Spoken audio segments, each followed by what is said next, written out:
Wonderful role models. Upstanding. Thank you. Kia ora.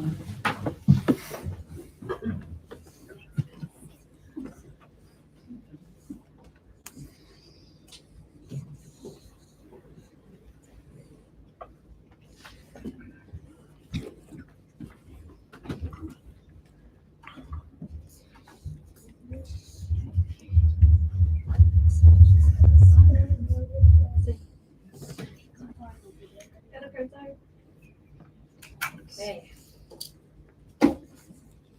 This right here, this is a memoir from Granddad, sent to Jimmy and I in, I think, 2011, and intended to share with Brock also when he was old enough to get an email address,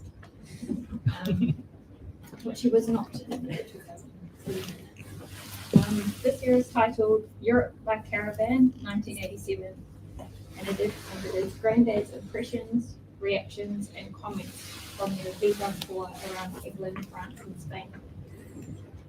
I'd like to read a few passages which I feel represent Granddad and his character and humour quite nicely. It starts off with a preface where Granddad talks of their trip preparations and concerns prior to departing.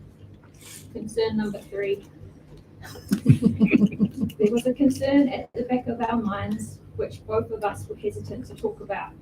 We were to spend something like 5 months joined at the hip, so to speak, in a van not much bigger than our bed. Our agreed solution was that we would be on the lookout for signs of a scrap coming on. And if it looked serious, we would stop the van and walk off in different directions until we judged it safe to join up again. Of course, I decided to keep a weather eye on developments just in case she sped back to the van and took off leaving me in the wild. No doubt she was aware of this happening to her as well. We needn't have worried. By taking care, I thought we managed very well. I had a lovely time.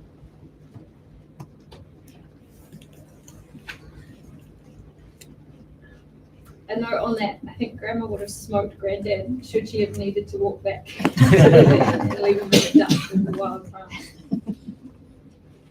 Okay, let's skip forward to Thursday, the 6th of August, 1987. Granddad and Grandma are in Pau, southwestern France. Now, apologies for my French pronunciation, but not too far from Lourdes, which we have decided to look at. Pau is a pretty town with hints of Spanish roofs. Geraniums abound, and light is bright and harsh. Bit of a hoo-ha in the camp last night. By the noise and the milling around, we thought a series of murders must have taken place. Police everywhere, and every camper seemed to have witnessed everything, all shouting, pointing with eyes widened, and the police just stood there and listened. And after a while, they got into their cars and drove away, and everyone went back to their camps. God knows what that was all about. As quickly as it came, it went, and life resumed. Nobody was violent, at least they didn't hit each other, although they shouted in each other's faces. Seems it is their way of dealing with stressful situations. Quite a useful tool, I would have thought. Anyway, left camp at 10 a.m. and tootled off. Picked up a Brit hitchhiker who thought we must be Kiwis, as no other driver would stop for him. Dropped him off near where he wanted to go, which was near Lourdes, and we spent quite a bit of time in this town. As Mecca is to the Muslims, so Lourdes is to the Catholics.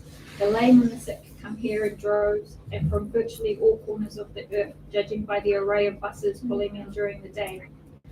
I was not admitted to one of the iconic churches because I had shorts on. Maybe the God of this place accepts all sinners, except those who flaunt their knees. He had beautiful knees, and he did like to flaunt them. Almost a month later, we're into September.